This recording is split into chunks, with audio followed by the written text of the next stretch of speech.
प्रयोग करते हैं तो जो गूगल बताता है उसी को सत्य मानते हैं। समझ में आया? कौन है? आपका वेबसाइट बना, ठीक है, जो एक एड्रेस बना। गूगल क्या है? इंटरनेट का एक एड्रेस है। याहू क्या है? एक एड्रेस है। समझ में आया? तो गूगल से ज्यादा उपयोग में पहले याहू होता था, जीमेल से ज्यादा और कुछ होता था। ये बहुत सारी चीजें हैं। तो आज के दौर में जो गूगल बताता है उसी को हम लोग सत्य मानते हैं।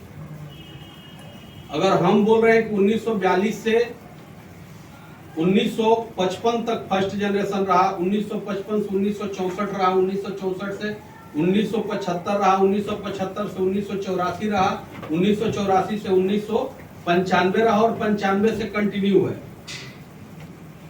लेकिन गूगल क्या बता रहा है? 1946 से है, कहीं 1942, कहीं 1946, इस तरह से होता है। तो जनरेशन जो भी हमारे कंप्यूटर का है वो परफेक्ट नहीं है। समझ में आया?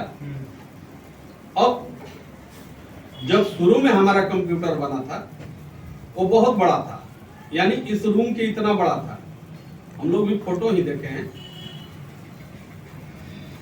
बहुत बड़ा कंप्यूटर था। तो हर जगह उस कंप्यूटर को लगाना क्या था? प्रॉब्लम था। उस चीज को हम लोग नहीं समझ पाते हैं। अगर एक कंपनी में लगाना हो कंप्यूटर को तो एक कंप्यूटर लगाने में भी बहुत ज्यादा महंगा पड़ता था और उसका स्पेस भी बहुत ज्यादा था और वर्क एक ही इतना होता था।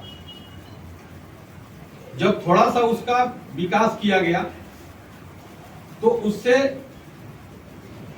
छोटा किया गया कंप्यूटर को। लास्ट में अभी हम लोग जो यूज करते हैं उसको पीसी बोलते हैं, यानी पर्सनल कंप्यूटर बोलते हैं। ये जितना है सब पीसी है। तो इसमें क्या हुआ कि बजट भी हमारा कम हुआ। जो हमारा पैसा लगता था वो उस कंप्यूटर की अपेक्षा यहाँ पर क्या हुआ? कम लगने लगा। समझ में आया? और हर इंसान, हर व्यक्ति अपने कंप्यूटर का इस्तेमाल करने लगा, अपने लिए उसको प्रयोग में लाने लगा। यानी एक कंपनी में अगर हमको 100 पीसी भी डालना है, पर्सनल कंप्यूटर भी डालना है, तो उसमें कठिनाई नहीं है।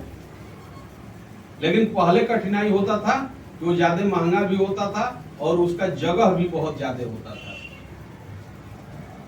और सर्वप्रथम कंप्यूटर बनाने वाली कंपनी जो थी वो आईबीएम ही थी, जिसको इंटरनेशनल बिजनेस मशीन कहा गया है। और कुछ